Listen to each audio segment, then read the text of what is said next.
जिसमें मदिरा भरी हुई है ना, उसकी निंदा जो है साधु लोग करते हैं। तो जो सोने का घड़ा है ऊंचे कुल का प्रतीक है, और जो ऊंचे कुल में जन्म लेने वाली की तुलना मदिरा से की गई है। ऊंचे कुल में जन्म लेने वाले की तुलना जो है मदिरा से की गई है।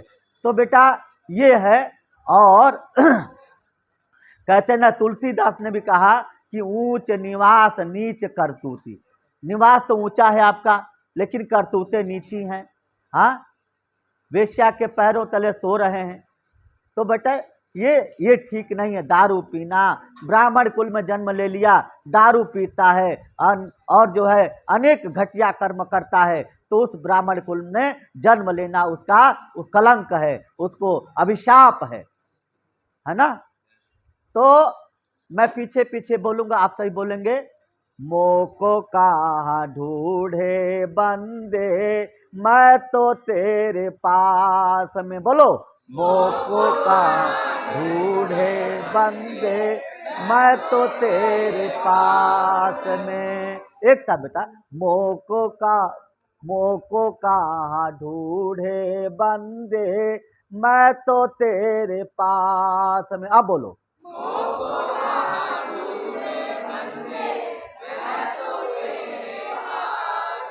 हाँ।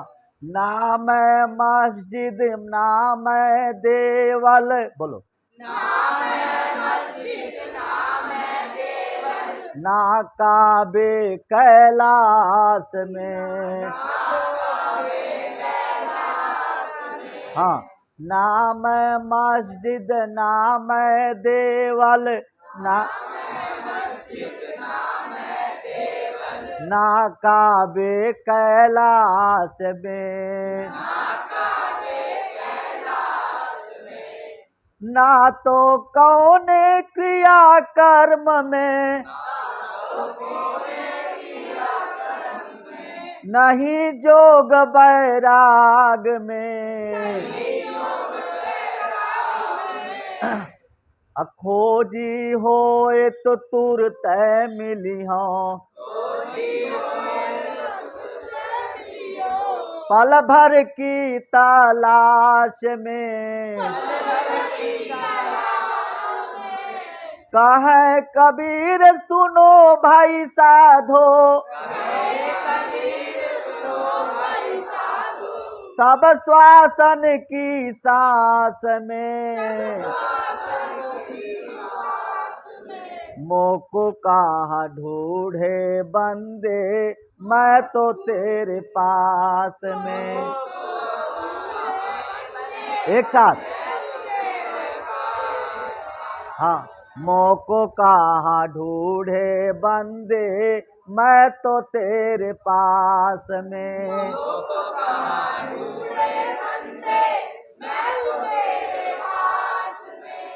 बच्चों, ईश्वर जो है, यहाँ पर ईश्वर की बात की गई है। किसकी बात की गई है? ईश्वर। और कौन सा ईश्वर है? निराकार। कौन सा ईश्वर है? निराकार, निर्गुण ब्रह्म। कौन सा ब्रह्म है? हाँ, निराकार, निर्लेप और निर्गुण, जिसका कोई आकार न हो। ऐसे ईश्वर की कल्पना जो है, ऐसे ईश्वर की बात जो है कबीर करते हैं। ऐसे ईश्वर की बात कौन करता है? कबीर करते हैं। और कबीर कहते हैं कि भाई, हे बंदे, हे मनुष्य, मुझे कहाँ ढूंढता है? मैं तो तेरे पास में ही हूँ। हाँ, मैं तो तेरे पास में। मोको मतलब मुझे, कहाँ ढूंढे, बंदे मतलब मनुष्य। हे मनुष्य, हे व्यक्ति, हे मानव, तू जो है मुझे कहाँ ढूंढ रहा है? ए बच्चे, तो मैं तो तेरे पास में ही हूं। और कहते हैं कस्तूरी को काट दो।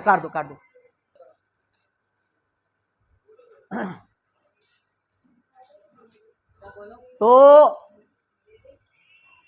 अरे यार, उठा देना जरा। वीडियो चली रही है क्या? Yes sir. अरे पोज कर देना चाहिए था ना।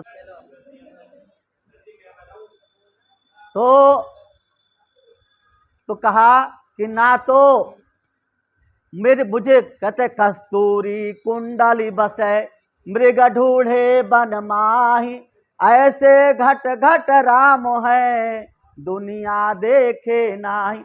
कस्तूरी जो है मृग के कुंडल में, मृग की नाभि में बसी रहती है, लेकिन जो है मृग जो है अपने कस्तूरी को इधर उधर वन में ढूंढता फिरता है। इसीलिए मनुष्य जो है ईश्वर की तलाश में इधर उधर जो है भटकता रहता है।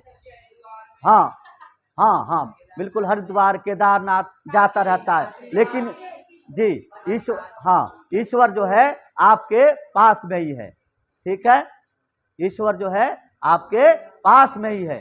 तो इस प्रकार से कहा कि मुझे कहाँ ढूंढते हो, ना मैं मस्जिद ना मैं देवल, देवल मतलब देवालय मंदिर, ना मैं मस्जिद में हूँ ना मैं मंदिर में हूँ, और ना मैं मस्जिद ना मैं देवल, ना काबे कैलाश में, काबा जो है मक्का मदीना में है, ना मैं काबा में हूँ ना कैलाश में हूँ। हाँ, और कहते हैं कि जो है भाई खोजी होए, और नहीं ना ही कौने क्रिया कर्म में, ना मैं किसी क्रिया कर्म में हूँ, किसी कर्म कांड में भी नहीं हूँ। तुम मुझे पूजा करते हो और जो है धूप अगरबत्ती चढ़ाते हो और घंटा बजाते हो तो मैं प्रकट हो जाऊंगा, ये सब क्रिया कर्म है। ये सब क्या है? क्रिया कर्म। मैं किसी क्रिया कर्म में नहीं हूँ, ना ही योग वैराग्य में, ना मैं किसी योग में हूँ ना किसी वैराग्य में हूँ। अब इसीलिए कृष्ण, इसलिए ईश्वर कहते हैं नारद से, हे नारद सुनो, ना हम बसामि वैकुंठे योगिनां हृदयेन च मद्भक्ता यत्र गायन्ति तत्र तिष्ठामि नारद। हे नारद, मैं योगियों के हृदय में नहीं बसता हूँ। ना हम वसामि वैकुंठे, मैं वैकुंठ में नहीं बसता हूँ। ना हम वसामि वैकुंठे योगी नाम हृदय न च, न योगियों के हृदय में बसता हूँ।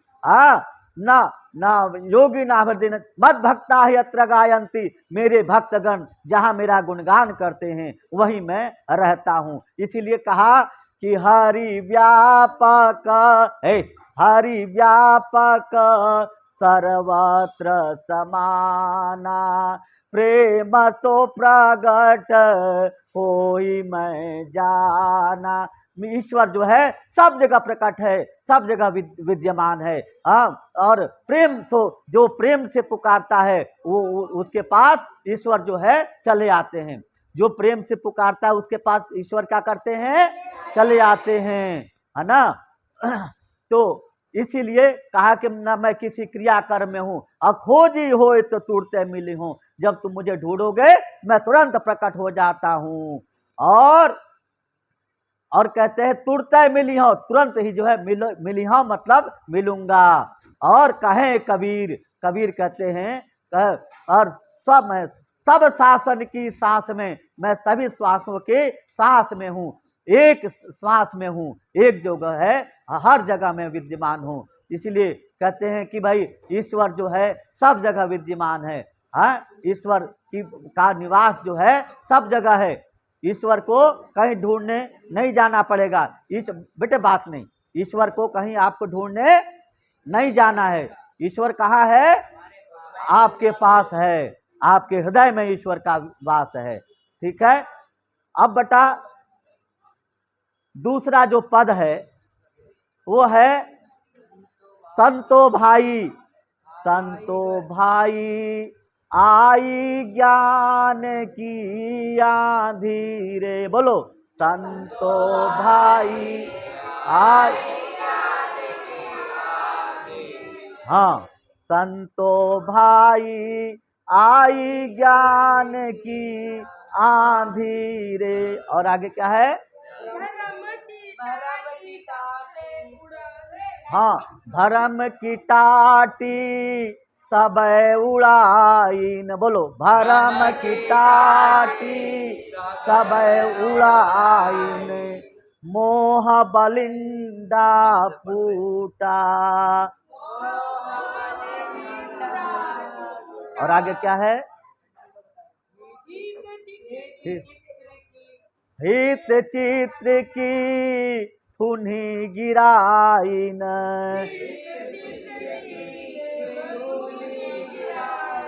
हाँ, आगे क्या है?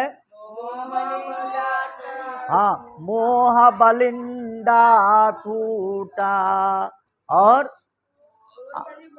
आंधी पीछे जब जल बूठा। बोलो, आंधी पीछे जब जल बूठा। आगे क्या है? हाँ, छानी ऊपर। हाँ, छानी जो छानी है।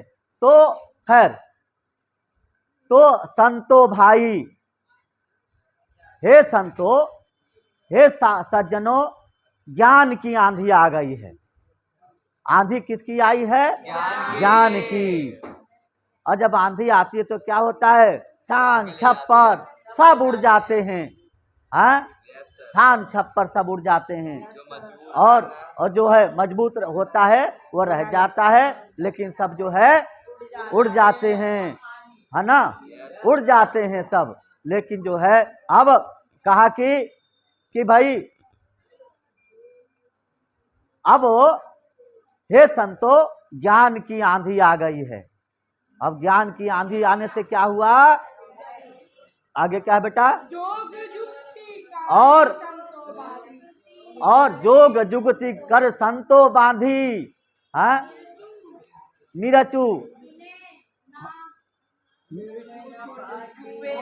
निरचु चुराए ना पानी, निरचु चुराए ना पानी। हाँ, हाँ, कूड़ कपट काया का निक्षा।